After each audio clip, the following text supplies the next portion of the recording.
So what's some hot artists out of New York, or in general, just what's some nice new music that you've been bumping recently? STACE. STACE. I mean, I'm gonna be very, very honest with you guys, man. I spend 99.9% of my time perfecting my craft.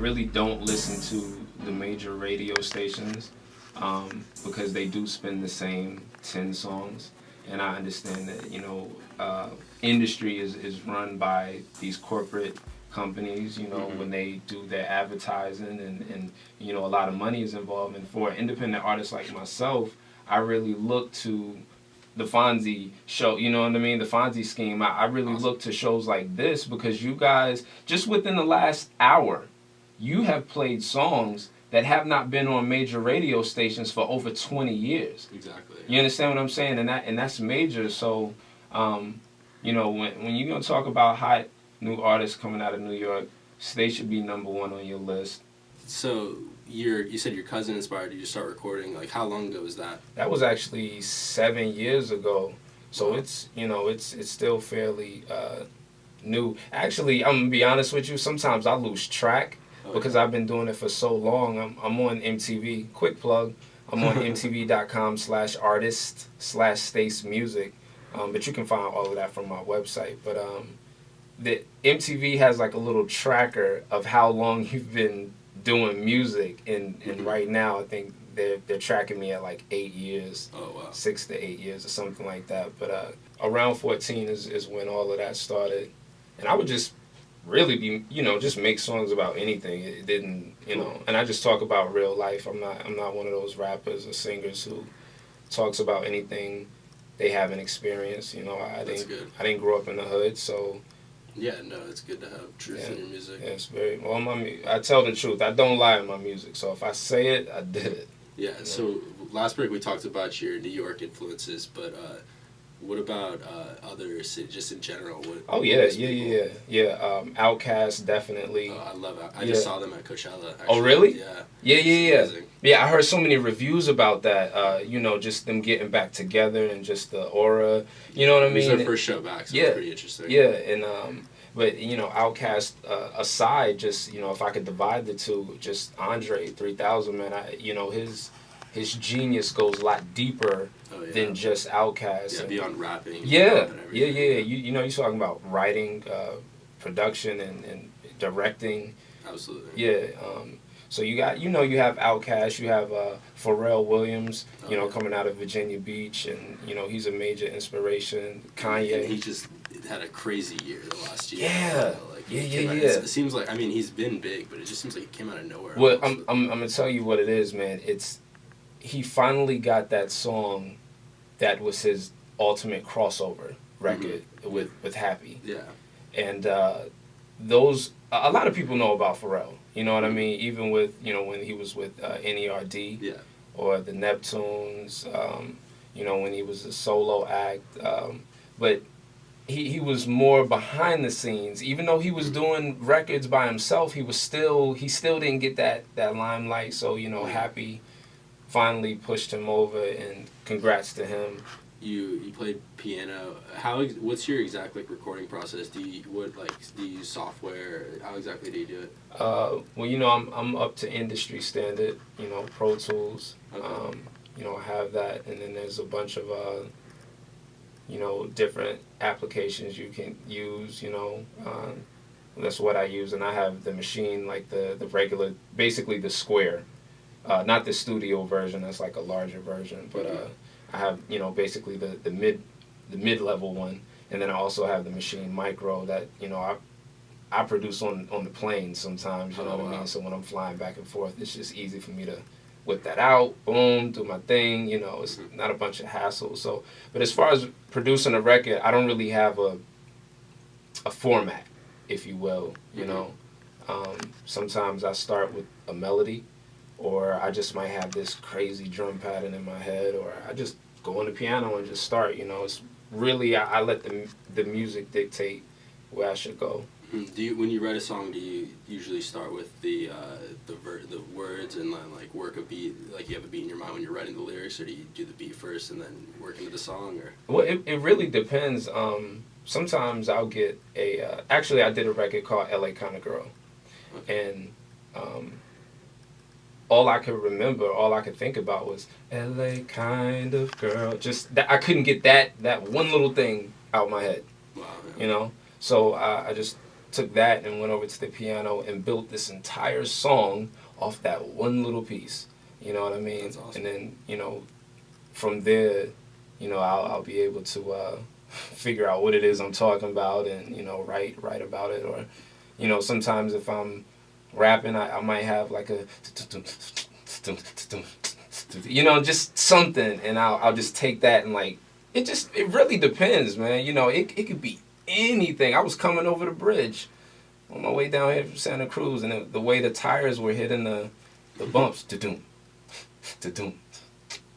and I'm creating songs off tire sounds. I don't know, you know what I mean? It really depends. So I'm inspired by any and everything. So we were just talking about it. Stace, what's your opinion on Yeezus?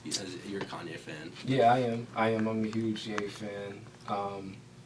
My overall thoughts on Yeezus, I think sonically the album was flawless. I think the production and the writing, you know, flawless. I think the people weren't ready for it. That's how I feel as far as ahead of its time. Yeah, as far as the culture is concerned, because when you look at Ye as an artist, he changes with every album. You know, when he was doing Late Registration and College Dropout, you know, he was backpack Kanye. You know what I'm saying? And it was the polos with the collar flipped up and, you know, the Nike dunks and things like that. Yeah. And, you know, then when he came out with 808, you know, it was the wool suits with the bow tie, you know what I mean, and the Bobby Womack glasses and, you know, and things like that. And it's like a transformation. Mm-hmm. And when you look at the culture with every album, there's like a resistance because people don't want to, you know, with 808, they didn't want auto-tune Yeezy. Yeah. They didn't understand why. You know, well, why are you changing your voice? Why can't you just do, you know, songs that that you've done in the past? And with every album, there needs to be a change. There has to be some kind of growth. Otherwise, people will get tired of you. And sometimes people can be a little stubborn. You know what I mean? As a listener, especially when you become a fan of something, you want it more and more. We want more. We want more. You know what I mean? But somebody somewhere has to say, okay, hey, look, I'm going to introduce you to something new that you're not ready for, that you might not be ready for, and I'm going to basically force feed you so you can understand why this is necessary. So it's the same with Pharrell in the Gandalf hat right now. Yeah. A lot of people don't understand that, and you may not love his hat. Or why is it so big? Why does he have extra hat? I call it an extra hat.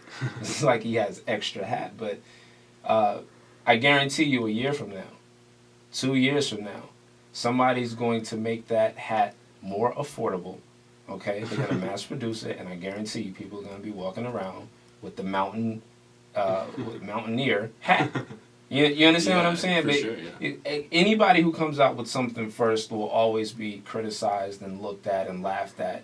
It's culture. I mean, you know, the 70s with the bell bottoms and the platform shoes, I'm pretty sure somebody somewhere was like, yo, we're the 60s, we do straight leg jeans and loafer. You understand what I'm saying? Yeah. You know, what is this? You know, what are you doing?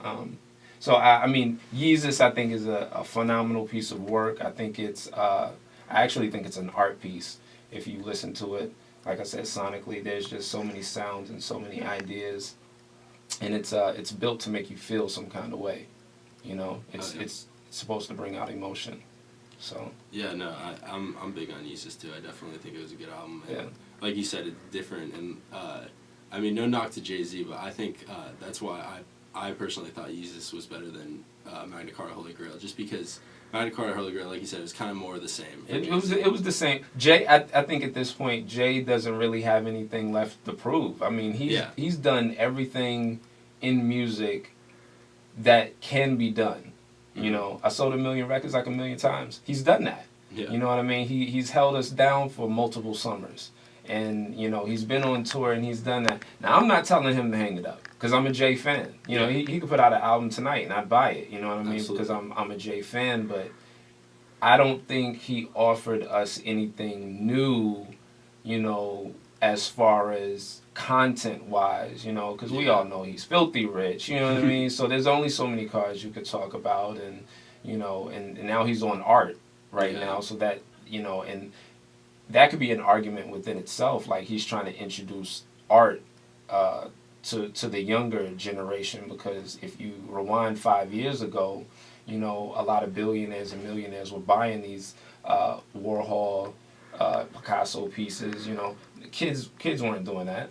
Yeah. They didn't know who Basquiat, you know, they didn't know who, you know what I mean? Yeah. Those, unless you was an art major at NYU or something like that. But other than that, you know, it's sneakers and clothes and, you know, Forever 21 and things like that. So that could be an argument within itself, like Jay's talking about the art more, trying to get the culture, you know what I mean? Trying to bring a different culture to the urban, to the average urban person. But yes, Yeezus, just sonically, just music, just is a lot more progressive. And then other than that, you know, shout out to Dime a Dozen. You know, I opened up for him a couple of weeks ago in New York City. He's definitely doing his thing.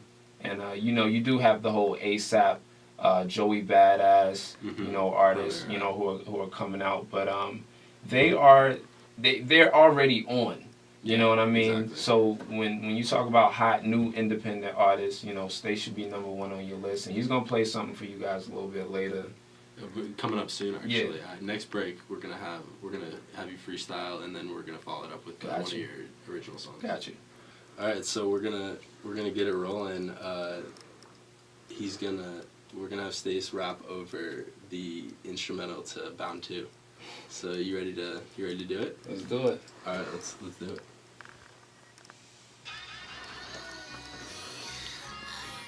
Yeah. Can you turn me up a little? Honey. Look, all these other rappers lame and we know it now. STACE won't get respect till he become a dead poet now. Bound. Yeah. Bound. Santa Cruz, this off top, man. Just vibe with me. She like, hey, STACE, here's the quick way to my heart. Well, here's a broom for the pieces and a way to the bar. Love looking like a junkyard, here's a way to the parts. Your girl was my bullseye, I gave away to the darts. It's funny cause I made double XL twice. My publicist can't book a show or even book me a flight. Maybe they're not that nice. Maybe she tired of advising me. I don't take advice. I quit my day job just so I could work overnight. Now I spend my 9 to 5s on them overnight flights. I'm just so overly nice. I just might flow in this twice. This new chick is down the road. I told her blowing this dice. You know what? Your attitude is so fucking dry, bitch. It's overdue to be polished. Why you treating me like I'm from community college? I'm outside of record labels like opportunity knocking. I'm way better than your artist. I'm just brutally honest. Killing niggas cause I'm deep and that's my eulogy promise. Hold up. Just hold up. Just hold up. She like, hey, STACE, here's the quick way to my heart. Well, here's a room for the pieces and the way to the bar. Looking like a junkyard, here's the way to the parts. Your girl was my bullseye, I gave away to the darts. Hold up.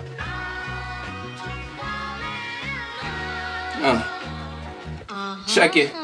Why girls be playing hard to get? Then when you get hard, they act like they soft and then they often forget. Bitch, don't tell me about your past, that's the tales from the crypt. She came over on the period, that's blood on my crib. Shut your mouth when you talk to me and suck on my... Now she got an attitude like I'm coming too quick. Man.